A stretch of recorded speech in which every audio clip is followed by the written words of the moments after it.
वालेकुम रहमतुल्लाहि व बरकातुहू। कैसे हैं सारे? ठीक है, आज जो है हम कल जो है हमने बायो का जो है फर्स्ट चैप्टर स्टार्ट किया था, कुछ इंट्रोडक्शन जो है हमने देखा था। आज जो है हम वही उसकी कुछ ब्रांचेस पढ़ेंगे। हमने जो है बायो की कुछ डिवीजन्स पढ़ी थी, जो थी 3 division, zoology, botany and microbiology. आज जो है हम कुछ ब्रांचेस पढ़ेंगे। ब्रांचेस जो है उसकी काफ़ी ज़्यादा वास्ट है, लेकिन उनमें से हम कुछ जो है अभी डिस्कस करेंगे इस लेक्चर में। ठीक है, तो सबसे पहले जो हमारी ब्रांच है वो क्या है? मॉर्फोलॉजी। मॉर्फोलॉजी मॉर्फोलॉजी मॉर्फ से है। देखिए मॉर्फ का क्या मतलब होता है? फॉर्म। तो मतलब हम इसमें ये बायो जो है लिविंग ऑर्गेनिज्म से सारी रिलेटेड है। मतलब मॉर्फ का क्या मतलब है? हम क्या करेंगे? फॉर्म एंड स्ट्रक्चर्स पढ़ेंगे। किसके? लिविंग ऑर्गेनिजम्स के। Form and structures living organisms के, कि जो है एक लिविंग ऑर्गेनिज्म कैसे उसका स्ट्रक्चर, एक्सटर्नल स्ट्रक्चर, बाहर का स्ट्रक्चर किस तरह का। जैसे हम एग्जांपल लेते हैं प्लांट की। अगर हम प्लांट को देखें तो प्लांट जो है, ये देखें, अगर प्लांट है तो इसका लीफ जो है उसकी शेप किस तरह की है, वो साइज किस तरह का है, इस और वो किन किन चीज़ों से मिलकर बना हुआ है, वो सारा का सारा स्ट्रक्चर किस में आएगा? मॉर्फोलॉजी में आएगा।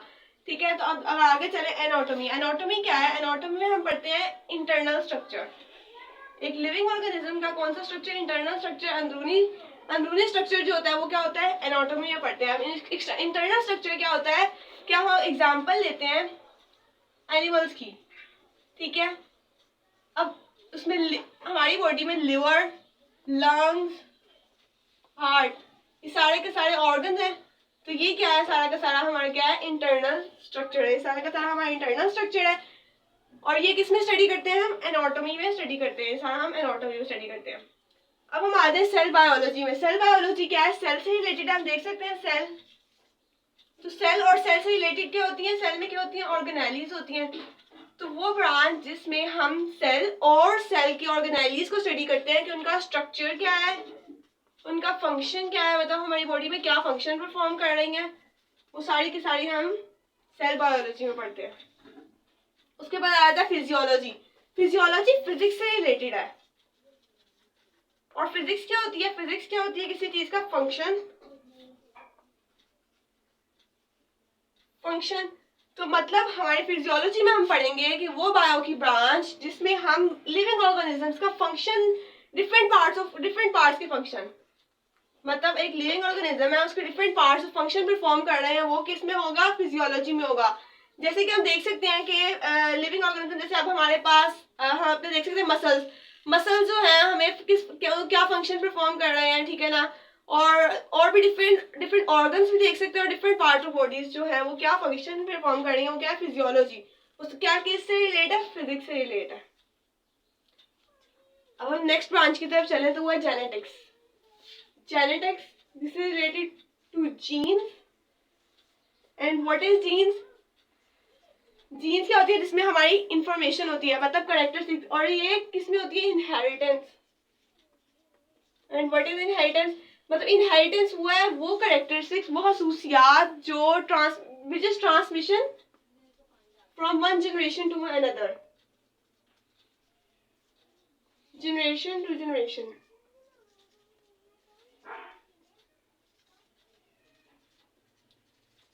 जनरेशन टू जनरेशन मतलब वो करेक्टरिस्टिक्स हैं जो ट्रांसफर हो रही होती है एक जनरेशन से दूसरी जनरेशन में।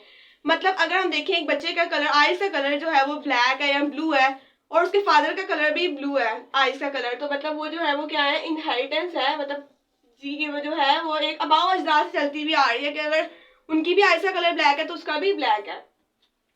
आगे देखें क्या है? एम्ब्रियोलॉजी। एम्ब्रियोलॉजी एम्ब्रियो से रिलेटेड है, और एम्ब्रियो से न्यू इंडिविजुअल बनता है। और इस ब्रांच में हम क्या स्टडी करते हैं कि एम्ब्रियो और न्यू इंडिविजुअल कैसे बनता है। ठीक है, उसके बाद टेक्सोनोमी। टेक्स हम क्या करते हैं? कोई भी नेम देते हैं, क्लासिफाई करते हैं। टेक्स वैसे भी हम क्या होता है? वर्ड्स को कहते हैं ना टेक्स। तो टेक्सोनोमी में हम क्या करते हैं? हम क्या पढ़ते हैं कि एक लिविंग ऑर्गेनिज्म या जितने भी ऑल लिविंग ऑर्गेनिजम्स हैं उनको हम नेम कैसे दे रहे हैं। अब इतने सारे लिविंग ऑर्गेनिजम्स हैं जो हमें पता ही नहीं है उनका नाम क्या है, या वो कैसे है, वो कौन है, किस तरह के हैं। तो हम जब तक हमें नाम ही नहीं देंगे तो हमें कैसे पता चलेगा कि वो कौन कौन से हैं। अब हमको जो ग्रुप्स में डिवाइड करना है हमने, या सब ग्रुप्स में डिवाइड करना है। क्या देंगे, एक नेम देंगे। नेम देने का जो मेथड होता है या जो ब्रांच होती है, जो इसको पढ़ना चाहते हैं वो क्या करते हैं, टेक्सोनोमी पढ़ते हैं। उसके बाद हमारी आ जाती है ब्रांच पैलियंटोलॉजी। पैलियंटोलॉजी में हम क्या करते हैं, फॉसिल्स की स्टडी करते हैं। The branch is the study of fossils is called palaeontology. Fossils क्या होते हैं, एक्सटिंक्ट होती है लिविंग ऑर्गेनिजम्स की।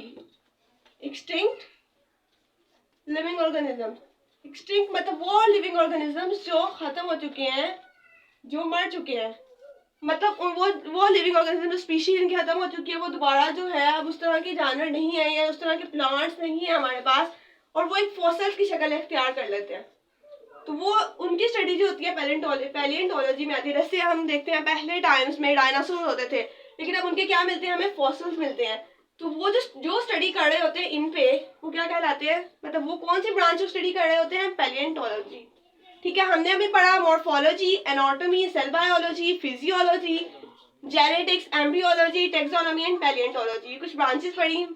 फर्दर जो ब्रांचेस है हम डिस्कस करते हैं।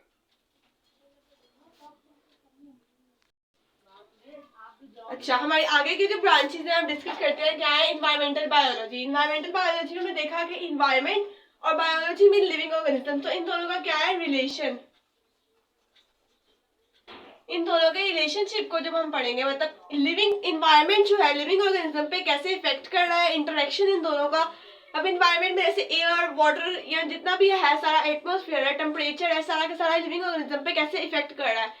जैसे आप देखिए आजकल जो है टेम्परेचर जो है बहुत ज्यादा लो है, मतलब अगर टेम्परेचर लो है तो हमें सर्दी लगेगी, टेम्परेचर हाई है तो हमें गर्मी लगेगी।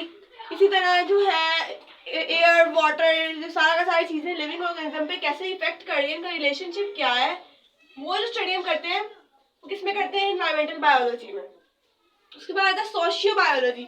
सोशियो बायोलॉजी सोशल बिहेवियर से है, मतलब अगर हमारे पास लिविंग ऑर्गेनिजम्स है जैसे एनिमल्स वगैरह हैं, तो एनिमल्स वगैरह जो एक इन्वायरमेंट में रह रहे हैं, ठीक है, तो वो एक सोसाइटीज बना के रह रहे हैं। सोसाइटीज में वो किस तरह रह रहे हैं, उनका बिहेवियर किस तरह है, एक कम्युनिटी में, सोशल सोसाइटीज में उनका किस तरह बिहेवियर है, सोसाइटीज में सोशल बिहेवियर किस तरह का है, तो वो किसमें हम स्टडी करते हैं, सोशियो बायोलॉजी। ठीक है, उसके बाद हम स्टडी करेंगे पैरासाइटोलॉजी। पैरासाइटोलॉजी जो है वो पैरासाइट से है। अब पैरासाइट्स क्या होते हैं, शायद आप लोगों ने पढ़ा हो, पैरासाइट्स होते हैं वो लिविंग ऑर्गेनिजम्स होते हैं, लिविंग ऑर्गेनिज्म वो ऑर्गेनिजम्स होते हैं, ठीक है, जो क्या करते हैं, फूड लेते हैं, शेल्टर लेते हैं, और इन रिटर्न क्या करते हैं, हार्म करते हैं। अब किस तरह हम अगर देखें तो वो लिविंग वो ऑर्गेनिजम्स जो खाना ले, एक जगह ले, छत ले, मतलब शेल्टर ले, तहफुज ले, और क्या करें, उसके बदले में बजाय फायदा देने के क्या कर रहे हैं, नुकसान पहुंचा रहे हैं। अब अगर हम एग्जाम्पल में देखें टर्माइट्स की, टर्माइट्स तो ये सुना होगा आप लोगों ने, टर्माइट्स जो है ये जो है वुड पे लगती है, मतलब वुड पे, ये वुड से क्या है, खाना भी ले रही है, शेल्टर भी ले रही है। वुड जैसे खाना दे रहा है, शेल्टर भी दे रहा है, जगह भी दे रहा है, लेकिन इन टाइम में क्या कर रही है, हार्म करने वाला उसको खाई जा रही है, लकड़ी को खा रही है।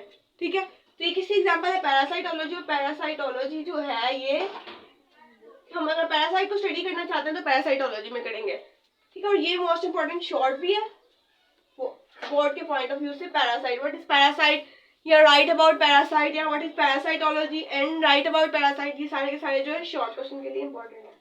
ठीक है, उसके बाद हम देखते हैं बायोटेक्नोलॉजी। बायोटेक्नोलॉजी में हम क्या करते हैं कि एप्लीकेशंस पढ़ते हैं, प्रैक्टिकल एप्लीकेशंस। कौन सी एप्लीकेशंस, प्रैक्टिकल एप्लीकेशंस एक लिविंग ऑर्गेनिजम्स की, प्रैक्टिकल एप्लीकेशन किसकी, लिविंग ऑर्गेनिजम्स की, ऐसा सब्सटेंस बनाए जो मैनकाइंड की वेलफेयर करे, किसकी, वेलफेयर ऑफ मैनकाइंड। अब ये जितने भी इंडस्ट्रीज में काम कर रहे होते हैं बायोटेक्नोलॉजिस्ट, वो एक ऐसी वो चीजें बना रहे होते हैं कि वो क्या करते हैं, लिविंग ऑर्गेनिजम्स की वेलफेयर, मतलब उनके लिए जो है वो मददगार साबित हो रही होती है, उनके लिए फायदेमंद होती है, ऐसी चीजें बना रहे होते हैं। तो वो जो होते हैं वो किसमें स्टडी कर रहे होते हैं, बायोटेक्नोलॉजी में।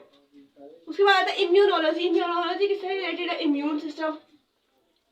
इम्यून सिस्टम मतलब कुव्वते मुदाफत। तो इम्यून सिस्टम, इम्यूनोलॉजी में क्या है कि हमारा इम्यून सिस्टम को पढ़ते हैं। इम्यून सिस्टम क्या करता है, अब इसका फंक्शन अगर देखें इम्यून सिस्टम का क्या है, तो डिफेंड करता है हमारी बॉडी को। डिफेंड करता है किससे, इन्वेडिंग माइक्रोब्स, माइक्रोब्स मतलब छोटे ऑर्गेनिजम्स, तो वो छोटे छोटे ऑर्गेनिजम्स जो हमें नुकसान पहुंचा सकते हैं या हमें जो है हमारे अंदर डिजीज कॉज कर सकते हैं, मतलब बीमारी पैदा कर सकते हैं, तो उनसे जो है वो डिफेंड करता है। वो कौन होता है? वो कौन होता है? इम्यून सिस्टम, ठीक है ना। इम्यून सिस्टम को स्टडी करने वाले कौन होते हैं? इम्यूनोलॉजी, ठीक है। उसके बाद एंटोमोलॉजी, सिंपल सी ये ब्रांचेस में क्या है? इंसेक्ट्स, वो ब्रांचेस में हम इंसेक्ट्स को स्टडी करें वो क्या कहलाती है? एंटोमोलॉजी कहलाती है। उसके बाद आता है फार्माकोलॉजी, फार्माकोलॉजी ड्रग से रिलेटेड है। वैसे फार्माकोलॉजी जो मेडिसिन हम देखते हैं ना, मेडिसिन को हम फार्माकोलॉजी, फार्मेसी में मेडिसिन होती है, यहाँ पर ड्रग्स भी जो है वो मेडिसिन को ही कहा जा रहा है। ड्रग्स की भी टाइप्स होती हैं कुछ, यहाँ पर जो ड्रग्स है वो मेडिसिन है, ठीक है। मेडिसिन जो है वो ड्रग है। तो हम ड्रग्स और उसके इफेक्ट कि लिविंग ऑर्गेनिज्म जो है एक, उस पे अगर हम उसको ड्रग या मेडिसिन दे रहे हैं तो क्या इफेक्ट कर रही है, ठीक है ना, उस पे, और क्या क्या नुकसान हो रहा है और क्या उससे फायदा हो रहा है, ठीक है। तो ये किसे पढ़ेंगे? फार्माकोलॉजी में। अब ये यहाँ तक तो कुछ ब्रांचेस कंप्लीट हो रही हैं, यहाँ पर हमारी ब्रांचेस जो है बायो की कंप्लीट हो रही हैं। ये चीज जो है ना मॉलिक्यूलर बायोलॉजी, ये भी ब्रांच में भी आ सकती है और एक बॉक्स में लिखी हुई है आपके साइड पे, क्या है? Molecular biology. मॉलिक्यूलर बायोलॉजी देखिए मॉलिक्यूल से रिलेटेड है, मॉलिक्यूल से रिलेटेड है। और मॉलिक्यूलर बायोलॉजी मतलब लिविंग, अब मॉलिक्यूल्स आपको पता है क्या होते हैं? मॉलिक्यूल वो जैसे वाटर, मतलब जो एटम्स से जब मिलकर बनते हैं, दो एटम्स कंबाइन होते हैं तो दो से ज्यादा क्या बनता है? मॉलिक्यूल बनता है, ठीक है। तो मॉलिक्यूलर बायोलॉजी में क्या होता है कि मॉलिक्यूल जैसे कौन से हो गए, हम एग्जांपल लेते हैं वाटर, कार्बोहाइड्रेट्स, ये सारे के सारे क्या है? मॉलिक्यूल। और भी मॉलिक्यूल्स होते हैं, लेकिन वो मॉलिक्यूल्स जो लिविंग ऑर्गेनिज्म में यूज हो रहे हो या लिविंग ऑर्गेनिज्म में हो, वो कौन से क्या, वो मॉलिक्यूलर बायोलॉजी में स्टडी करते हैं, सिर्फ वो मॉलिक्यूल। अब वो कौन कौन से मॉलिक्यूल? जैसे वाटर हो गया, कार्बोहाइड्रेट्स, लिपिड्स, प्रोटीन, ये सारे के सारे क्या है जो लिविंग ऑर्गेनिजम्स में है, वो मॉलिक्यूल्स हम इसमें स्टडी करेंगे मॉलिक्यूलर बायोलॉजी में, ठीक है। अब एंड में जो एक पॉइंट है, लास्ट में एक बॉक्स में लिखा हुआ है बायोलॉजिकल इश्यूज। आजकल जो है टुडे हमें कौन कौन से बायोलॉजिकल इश्यूज जो है, प्रॉब्लम्स जो है वो मिल रही है, ठीक है। तो देखिए हमारे पास कुछ इन्होंने डिस्कस की हुई है, यहाँ पर हम देखते हैं कौन कौन सी है। ह्यूमन पॉपुलेशन, ये सबसे पहले ह्यूमन पॉपुलेशन है, जितनी ज़्यादा पॉपुलेशन बढ़ती जा रही है, आबादी बढ़ती जा रही है ह्यूमंस की, वो जो है वो बायोलॉजिकल इश्यू में आ रहा है। फिर इन्फेक्शियस डिजीजेज, ऐसी बीमारियां जो इन्फेक्शियस हैं और मतलब फैलती हैं, वो वाली बीमारियां। एडिक्टिव ड्रग्स, वो दवाइयां जो नशे वाली, नशावर दवाइयां कह सकते हैं कि जिसकी आदत लग जाए, ठीक है ना। एडिक्टिव होती है आदत। उसके अलावा पॉल्यूशन जो है वो मेन जो है प्रॉब्लम है, क्योंकि पॉल्यूशन बहुत ज्यादा होती जा रही है। तो ये कुछ इश्यूज हैं और ये भी शॉर्ट में आ सकते हैं। तो मैं आपको बोर्ड के पॉइंट ऑफ व्यू से बताते चलूँ तो ये जो हमने टॉपिक पढ़ा है ब्रांचेस, ये जो है लॉन्ग के लिए भी इंपॉर्टेंट है, ये लॉन्ग में आ सकता है, ठीक है। इसमें से अलग अलग शॉर्ट बन सकते हैं, एक या दो ब्रांचेस का डिफरेंस भी पूछ सकते हैं, ठीक है। सिंगल हाई डेफिनेशन भी पूछ सकते हैं किसी ना किसी की। और लॉन्ग के पॉइंट ऑफ व्यू से भी इंपॉर्टेंट है कि वो लॉन्ग में 5 से 6 ब्रांचेस पूछ सकते हैं कि आपने ये नाम दे देंगे कि ये ब्रांचेस जो आपने बतानी है, ठीक है। उसके साथ आपने क्या करना है, आपको बताऊं, उसके बाद मैंने डेफिनेशन लिख दिया आपने, फिर डिविजन अगर पूछी तो ठीक है, नहीं तो आपने ब्रांचेस वहां से स्टार्ट करनी है, ठीक है। तो ये हमने लॉन्ग के पॉइंट हमने देख लिया, बोर्ड के पॉइंट ऑफ व्यू से भी क्या है, और हमने इस टॉपिक को भी आज कंप्लीट कर लिया, ठीक है। हमारी ब्रांचेस जो है वो कंप्लीट हुई। इंशाल्लाह नेक्स्ट लेक्चर में हम नेक्स्ट टॉपिक के साथ मिलेंगे। और अगर आपको किसी चीज़ में प्रॉब्लम हो तो आप कमेंट सेक्शन में पूछ सकते हैं। तब तक के लिए मेरी वीडियो को लाइक किएगा, कमेंट सेक्शन को प्रेस किएगा, बेल आइकन को प्रेस किएगा। अल्लाह हाफिज़।